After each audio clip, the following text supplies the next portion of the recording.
Perkenalkan nama saya Meliani Tampubolon dari kelas TRPL 4A dengan NPM 2478318. Jadi di sini saya akan menjelaskan sedikit materi tentang pemrograman dan aplikasi sistem terdistribusi dari mata kuliah sistem terdistribusi.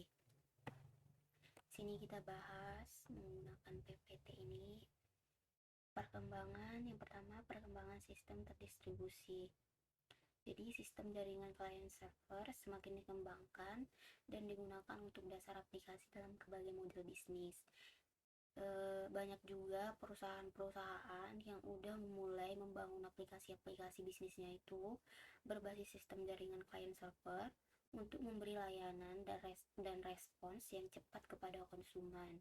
Jadi, di era sekarang ini perusahaan-perusahaan itu udah menggunakan sistem jaringan ini untuk memberikan kemudahan mungkin ya dan kecepatan layanan kepada konsumen-konsumen yang membutuhkan. Di sini lanjut ada istilah-istilah dasar. Yang pertama itu ada program.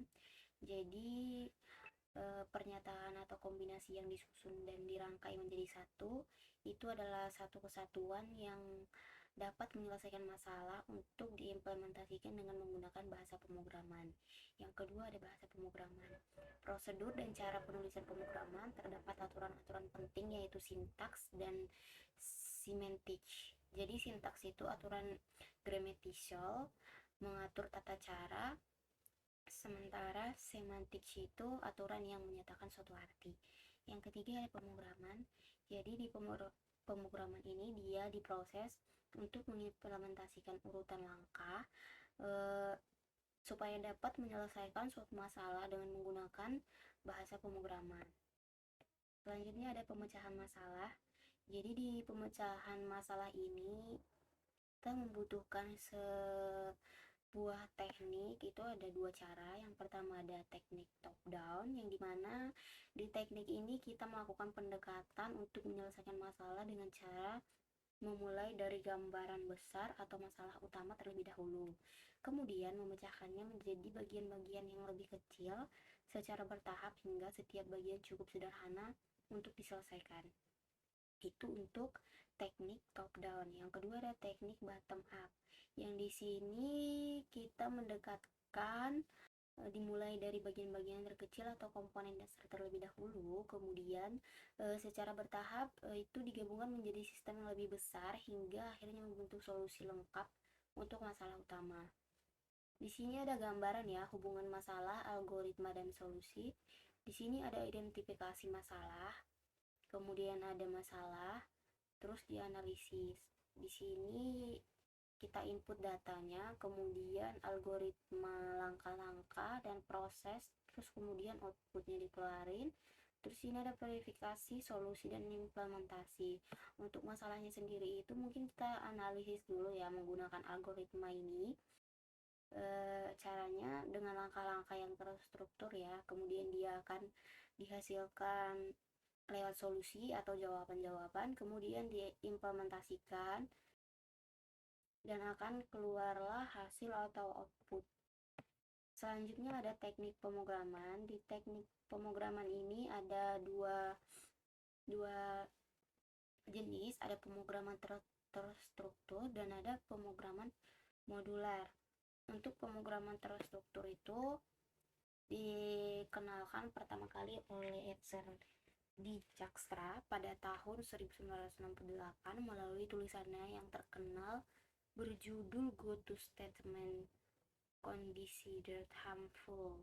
Jadi pemrograman terstruktur ini adalah sebuah pendekatan di dalam menulis program komputer dengan cara yang terorganisir, sistematis, dan mudah dipahami menggunakan 3 struktur kendali yang utama, yaitu urutan, pemilihan, dan pengulangan.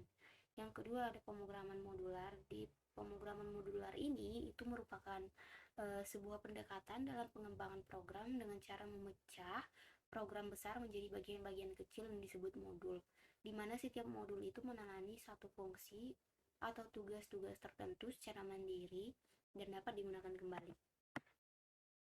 Selanjutnya di sini ada pemrograman berorientasi objek. Jadi pengertian PBO ini yang sebenarnya adalah paradigma pemrograman yang mengorganisir program sebagai kumpulan objek-objek yang saling berinteraksi, di mana setiap objek itu mempresentasikan sesuatu dari dunia nyata dan memiliki data serta perilakunya sendiri. Kemudian di sini ada pilar OOP. Yang pertama ada encapsulation atau enkapsulasi, yang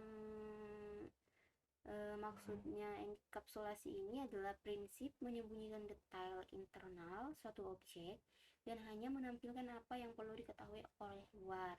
Jadi data di dalam objek dilindungi agar tidak bisa diakses atau diubah sembarangan dari luar. Yang kedua ada inheritage atau pewarisan. Jadi pewarisan ini adalah prinsip di mana sebuah kelas bisa mewarisi atribut dan metode dari kelas lain. Jadi kelas yang mewarisi disebut kelas anak, sedangkan kelas yang diwarisi disebut kelas induk.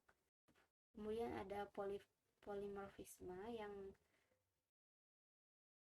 merupakan sebuah kemampuan objek yang berbeda untuk merespon metode yang sama dengan cara yang berbeda, tetapi sesuai dengan tipe objeknya masing-masing. Kemudian yang keempat ada abstraksi, yang merupakan sebuah prinsip menyederhanakan kompleksitas dengan hanya menampilkan informasi yang relevan dan menyembunyikan detail yang tidak perlu diketahui pengguna. Selanjutnya ada pemrograman internet. Jadi pemrograman internet ini adalah sebuah bidang pemrograman yang berfokus pada pengembangan aplikasi dan layanan yang berjalan di atas jaringan internet, mencakup semua teknologi yang digunakan untuk membangun website, web application, web service, dan sistem jaringan yang lainnya. Salah satu pemrograman yang penting dipelajari dalam lingkup client server yaitu soket. Masuklah kita ke soket. Jadi pengertian soket itu sendiri adalah titik ujung komunikasi atau endpoint yang menghubungkan dua program atau lebih untuk saling berkomunikasi dan bertukar data melalui jaringan, baik dalam satu komputer yang sama maupun antara komputer yang berbeda melalui internet. Analogi sederhananya, soket ini ibarat colokan listrik. Colokan yang memiliki dua sisi yaitu stop kontak dinding server dan steker pada perangkat klien, kemudian harus terhubung agar arus listrik itu bisa mengalir. Tanpa koneksi tersebut, tidak ada komunikasi yang bisa terjadi. Jadi di sini ada juga definisi tentang soket. Yang pertama, mengizinkan suatu proses unik untuk berkomunikasi dengan yang lain, kemudian memberitahukan proses mana untuk menulis dan membaca, kemudian komunikasi pada mesin yang sama, jaringan dan internet, kemudian komunikasi dua arah membuat cocok untuk model client server. Pada umumnya, sebuah server ini merupakan komputer yang khusus dan memiliki sebuah soket yang terhubung pada sebuah nomor port yang khusus, tetapi server hanya menunggu soket untuk menerima permintaan koneksi dari sebuah klien. Jadi, klien mengetahui nama mesin tempat server dijalankan dan nomor port itu sebagai tempat server untuk dihubungkan. Ada dua macam protokol yang digunakan, ada TCP dan UDP. TCP ini adalah protokol komunikasi jaringan yang menyediakan layanan pengiriman data yang andal, berurutan, dan terjamin antara dua perangkat yang terhubung melalui jaringan. Sementara UDP adalah protokol komunikasi jaringan yang mengirimkan data secara cepat dan membangun koneksi terlebih dahulu tanpa meminjam apakah data sampai ke tujuan atau tidak. Jadi UDP ini adalah kebalikan dari TCP dalam hal kendala maupun unggul dan dalam hal keandalan namun unggul dalam hal kecepatan. Kemudian juga di sini ada tipe soket. Jadi tipe soket ini untuk menentukan data dikirim secara karakter. Komunikasi yang terjadi antara klien dan server. Yang pertama ada Unix Domain Socket atau UDS. Yang kedua ada domain internet. Di sini juga ada dua macam soket, stream socket dan datagram socket. Jadi stream socket ini adalah komunikasi continuous terdiri dari karakter.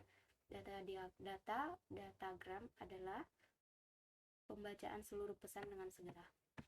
Kemudian di sini juga ada Windows Socket. Windows Socket ini atau WinSock ini adalah kepanjangan dari Windows Socket API, yang dimana merupakan sebuah pemrograman pada sistem operasi Windows yang digunakan untuk membangun komunikasi jaringan menggunakan soket. Jadi WinSock ini memungkinkan program untuk mengirim data, menerima data, dan berkomunikasi melalui jaringan menggunakan protokol seperti TCP, IP, dan UDP. Kemudian di sini ada properti, kemudian di sini ada fungsinya juga. Di sini juga ada metode. Pada WinScoop atau Windows Socket API ini, metode adalah fungsi-fungsi yang digunakan untuk membuat dan mengelola komunikasi jaringan pada aplikasi Windows. Contohnya ini metodenya, ada socket, DIN, listen, PT, connection. Terus di sini juga ada fungsi-fungsinya. Seperti socket itu untuk membuat socket, bin itu untuk menghubungkan socket ke alamat IP dan port, dan lain-lain. Kemudian di sini juga ada event. Di dalam WinScoop itu juga ada event yang merupakan sebuah mekanisme untuk mendeteksi atau menangani kejadian tertentu pada soket, seperti ada data yang masuk, koneksi berhasil, klien terhubung, ataupun soket ditutup. Jadi event ini digunakan agar program dapat merespon aktivitas jaringan secara otomatis tanpa terus-menerus mengecek soket. Oke, sudah selesai. Mungkin itu dulu penjelasan dari saya mengenai pemrograman dan aplikasi sistem terdistribusi. Terima kasih.